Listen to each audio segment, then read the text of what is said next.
井手口です。ついに大湯環状列石が北海道北東北縄文遺跡群の一つとして世界文化遺産登録間際となりました。この先縄文ブームが来ることはもう避けられません。ところで皆さんは縄文時代や環状列石についてどのくらい知ってますか？多分ほとんどの人が秋田の環状列石が世界遺産だってすごいのかな、見に行ってみようかなっていう感じだと思います。私も初めて訪れた時は全く知識がなかったので、環状列石の何がすごいのかさっぱりわからなくて、本当にただ見たっていう感じでした。でも知れば知るほど環状列石はものすごい興味深い遺跡なんです。今日は大湯環状列石を楽しむための知識を私と一緒に見ていきましょう。この動画を見ると大湯環状列石を10倍楽しむことができますので、ぜひ最後まで見てください。それでは行きましょう。1つ目は、入り口の森は縄文時代への入り口へとなっているです。大湯環状列石を訪れるほとんどの人がこの駐車場に到着すると思います。そうするとこの森を通り環状列石まで歩いていくのですが、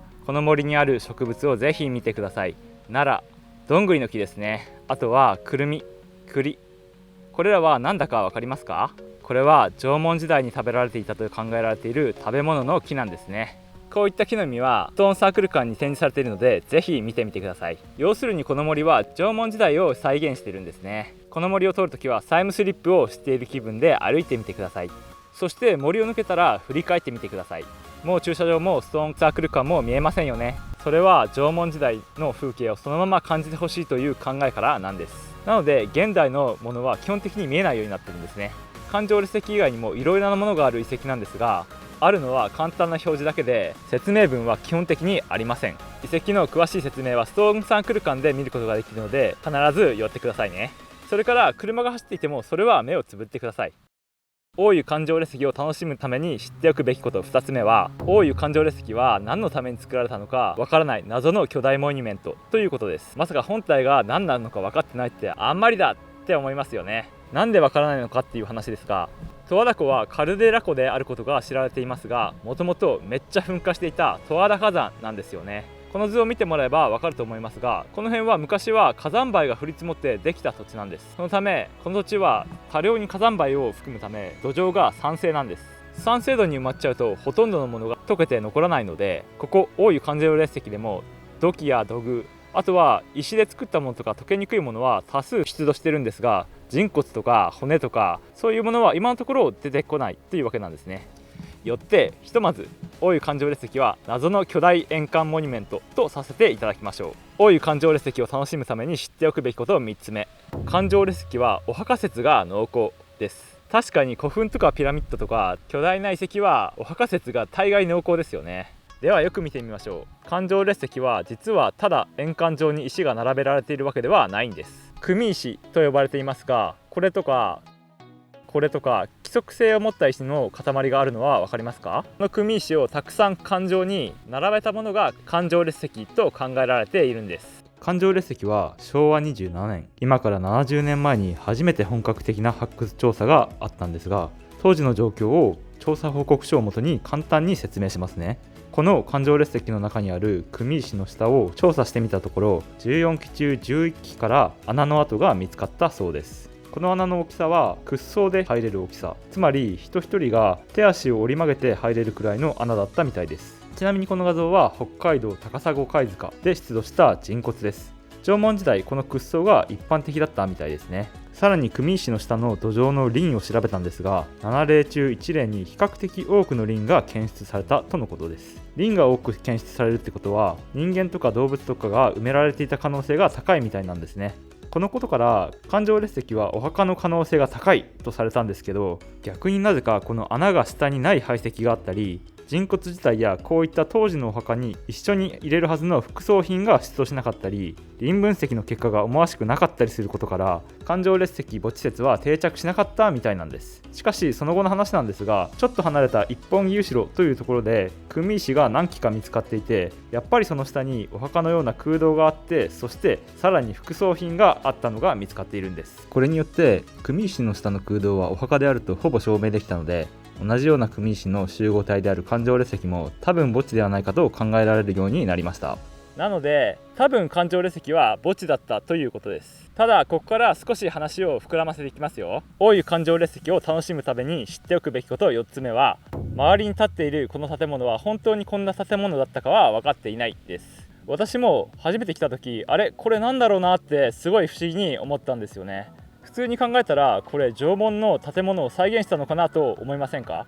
この図を見てください。この図の黒い点は柱が建てられていた跡を示しており、それがこのように四角形や六角形になるように並んでいるんですね。で、柱が立っていたってことは多分こういう建物だったんじゃないかなという想像で建てたものがこれです。もしかしたら壁があったり床があったかもしれないんですが、分かっていることとしてこの中で火を使用していたことがなかったということがあります。つまりどうも住居ではないみたいなんですよね。実はこの万座環状列石を見渡せる展望台にもなっている建物も復元された掘っ立て柱建物の一つです。もしかしたらこういう台だったのかもしれませんね。そして痕跡から何度も建て直されたことが分かっているんですが、こんな太い木を切り倒してわざわざ運んで何かを建てて何度も建て直して環状列石がただの墓地ではなかったことは明らかですよね。この屋根がついた建物は死体を安置しておく場所だった説やお祈りの場所だった説がありますが、謎ですね。大湯環状列石を楽しむために知っておくべきこと5つ目、環状列石は太陽とつながっているです。それでは野中堂環状列石についたらこの位置を目指してみましょう。まっすぐ正面に並べられた石の中心に棒状のものが立っているのが見えますか？これが有名な日時計状組石です。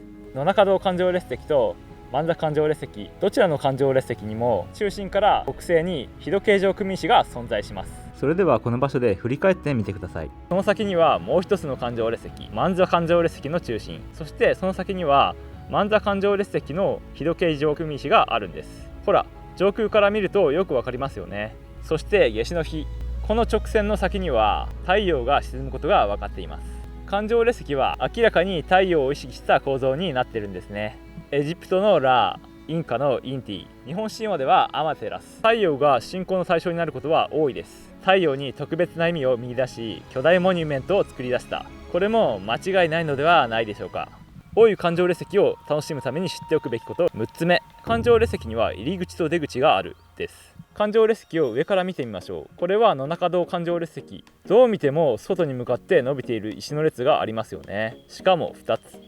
そして万座環状列石、やっぱり同じようにありますよね。これは環状列石の出入り口ではないかという説があるんです。ということは環状列石は中に入って何かを行い外に出ていくという機能があったのだと考えられます。ちょっと謎は深まるばかりですが、ぜひ見てみてくださいね。大湯環状列石を楽しむために知っておくべきこと7つ目は、環状列石はなぜか2つあるです。そう、今更ですが、大湯環状列石は万座環状列石と野中堂環状列石の2つの環状列石を指しています。そんなの知ってるよ、ここまで来て常識でしょってか。いや、ちょっと冷静になって考えてみてください。2つの環状列石は200年かけて建築されたと考えられているんですけど、実は同時に作られたことも分かってるんです。こんな近くに同じようなものを普通2つ作りますか？何かの儀式に使われていたとしても2つあるってことは同時に祭りを行っていたんでしょうか？2つあるお社といえば伊勢神宮がメジャーですけど、天宮のような考えがあったんでしょうか？謎は深まるばかりです。大湯環状列石を楽しむために知っておくべきこと8つ目は、大湯環状列石は本物です。何言ってんのって思いますか？でも特別史跡は物で言ったら国宝です。国宝が野ざらしですよ。実際にレプリカの環状列石が展示されているってことも結構あるみたいですよ。がしかしこの大湯環状列石は縄文人が作ったそのまま本物を展示しているんです。ちなみに環状列石の外にはこんな風に組石がたくさんあるんですが、ちょっと土が高くなっているのが分かりますか？これは本物は土に埋め直し上にレプリカを展示してあるからなんですね。ぜひ縄文人が作った本物の石の方を今のうち堪能していってください。もしかしたらいずれ保存のためにレプリカになるってこともあるかもしれないですよ。大湯環状列石を楽しむために知っておくべきこと9つ目は、用途不明の出土品は全部お祭りやお祈りの道具になるです。これはストーンサークル館の展示物ですが、祭りと祈りの道具、こういった土偶やキノコなんか用途不明のものが出てくると基本的に祭りと祈りの道具になるそうです。ミニチュア土器は試作品かなとか、うままごと用かなとか、キノコは食べられるキノコの標本だとか、いろいろな説が提唱されるわけなんですが、実際のところは当時の人しかわからないので、もう妄想し放題です。例えばミニチュア土器のコレクションが流行っていて、競い合ってスーパーレア土器を作ろうとしていたとか、これはキノコじゃなくてツボ式ですよとか、ぜひストーンサークル間では自分なりの解釈をして祭りと祈りの道具を見てみてはどうでしょうか。大湯環状列石を楽しむために知っておくべきこと10個目は、土板さんを見ないで帰るなです。説明はいいでしょう。大湯環状列石の出土品の中でもレアオブレア、土板です。実は土板は全国でそれなりに発見されているものなんですが、ここの土板は口が1、目が2、3、4、5、6数字を意識したものであるというのが最大の特徴です。全国的にも出土している土板ですが、こういう風にキャラっぽいものは激レアで、見た目の可愛さもさることながら縄文人に数の概念があったという歴史的な資料としても貴重なんです。ちなみに土板は女性という説があります。多くの土偶はお腹が大きかったり正中線があったり妊娠している女性を象徴しており、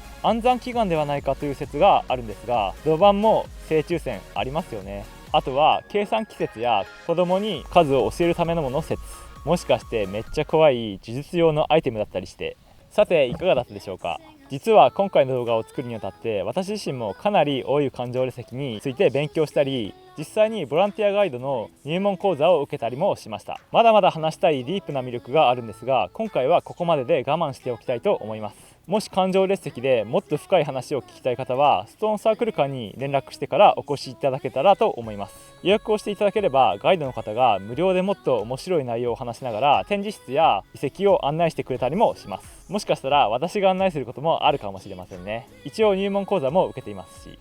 それでは最後まで見てくれてありがとうございました。鹿角市移住コンシェルジュ池口でした。